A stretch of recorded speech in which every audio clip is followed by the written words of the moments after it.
কালকে যে আমি আসবো, কালকে যে আমাকে সেই ছুরিটা লাগবে না, এটা কোনো গ্যারেন্টি আছে? কালকে যে আমি কলেজে এসে জীবিত আবার বাসায় ফিরতে পারবো, জীবিত না হলেও সুস্থ বাসায় ফিরতে পারবো, এটার কোনো গ্যারেন্টি নেই।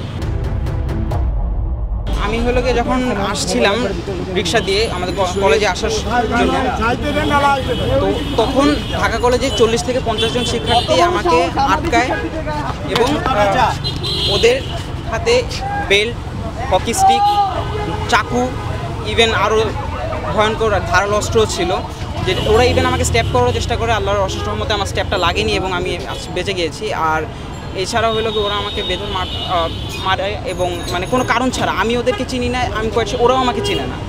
ঝামেলার কনটেক্সট আমি জানি না। ওদের 40 জনের মধ্যে আপনি গুনলে দেখবেন 35 জনই ঝামেলার ইস্যুই জানে না, কেন কী নিয়ে ঝামেলা হচ্ছে।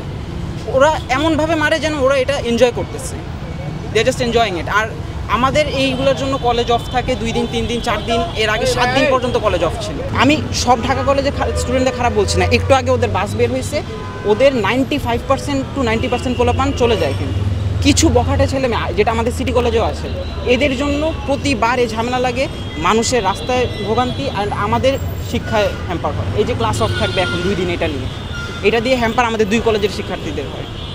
আমি আসলেই চাই যে 2 কলেজের বন্ধ হোক। আমার বাবা হলো কি এর আগেও যখন ঝামেলা লাগছে, তখন আমার বাবা আমাকে বলছিল যে এই কলেজ থেকে আমাকে ট্রান্সফার করে। আমার বাবা নিজে রৌফের টিচার, আমাকে রৌফে ট্রান্সফার নিয়ে যেতে, বাট আমি চাইছিলাম যে সিটি কলেজ থেকে পড়তে। সিটি কলেজ একটা স্বনামধন্য কলেজ এবং টিচাররা খুবই ভালো, কিন্তু এই নিরাপত্তাহীনতার ইস্যুর জন্য এখন আমার বাবা মনে হয় না আমার কথা শুনবে এবং আমার রৌফেই পড়তে হবে। আজকে আমি জানি না কালকে যে আমি আসবো, কালকে যে আমাকে সেই ছুরিটা লাগবে না, এটা কোনো গ্যারেন্টি আছে? কালকে যে আমি কলেজে এসে জীবিত আবার বাসায় ফিরতে পারবো, জীবিত না হলেও সুস্থ বাসায় ফিরতে পারবো, এটার কোনো গ্যারেন্টি নেই। আমি কলেজে আসলে আমার বাবা মার কেন টেনশন করতে হবে যে আমার ছেলে কী করতেছে, কেন করতেছে, কীভাবে করতেছে? এটা একবারে কাম্য নয়। আর স্পেশালি আমাদের যখন এই বাংলাদেশে একটা সংস্কার চলতেছে, যখন আমরা সবাই এক হয়ে ফ্যাসিস্টদের বিরুদ্ধে রুখে দাঁড়াইছিলাম, তাহলে কেন আমাদের আবার নিজেদের মধ্যেই এই ঝগড়া বিবাদ? এখন ওরা ওদের থেকে মারামারি যাচ্ছে, কিন্তু আমরা এরকম করি নাই, আমরা আমার মারামারির পক্ষে নাই। আমরা ইভেন আমাদের টিচাররা এসেছিলো, আমরা টিচাররা ঢুকিয়ে দিয়েছে কলেজের ভিতরে। আমরা এরপরে এখন দেখতে পারবেন এখানে কেউ নাই।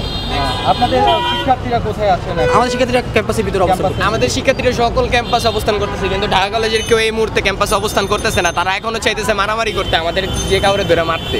এমন একটা আন্দোলন গেল কিছুদিন আগে, এমন অবস্থা তো হওয়ার কোনো কথা না, এমন কোনো কলেজ তো লাগার কোনো কথাই উঠে না।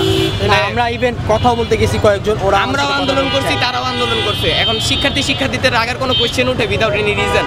দরকারটা কি? এরকম শোনা কথা আমি এখনো ভেরিফাই করতে পারি নাই, তবে এদের মধ্যে কোনো আসলে মারামারি হইতে কোনো কারণ লাগে না। তুচ্ছ কারণে এরা কিন্তু মারামারি করে। তবে আজকে যেটা হয়েছে, এরা শুরুতেই আমরা কিন্তু 2টা পক্ষ, আমরা 2টা টিম ভাগ হয়ে দুই দিকে 2টা কলেজে 2 দিকে আমরা নিয়ে গেছি এবং এখন কিন্তু 2টা গ্রুপই এরা ক্যাম্পাসের ভিতরে অবস্থান করতেছে। বাইরে কোনো উত্তেজনা নাই, যান চলাচল একেবারে স্বাভাবিক। তো এটা আপাতত এই অবস্থা একেবারে এখন স্বাভাবিক অবস্থায় আছে। ঢিলাঢিলি করলে এরা ঢিল মারতেছে, ওরা ঢিল মারতেছে, মাঝখানে পুলিশও আহত, এরাও আহত হচ্ছে। ছোটোখাটো এগুলো হয়তো বা ওই রকম উল্লেখ করার মতো কিছু না, তবে আহত কিছু হতে পারে। ঢাকা কলেজের যে ওই স্টুডেন্ট যারা আছে, তারা নাকি আবার এরা বলতেছে, অভিযোগ করতেছে যে 2টার সময় ওদের পরীক্ষা শেষ, এরপরে আবার একযোগে বের হতে পারে। তো আমরা আমাদের অবস্থান রাখছি, ঠিক আছে, পুলিশ থাকবে।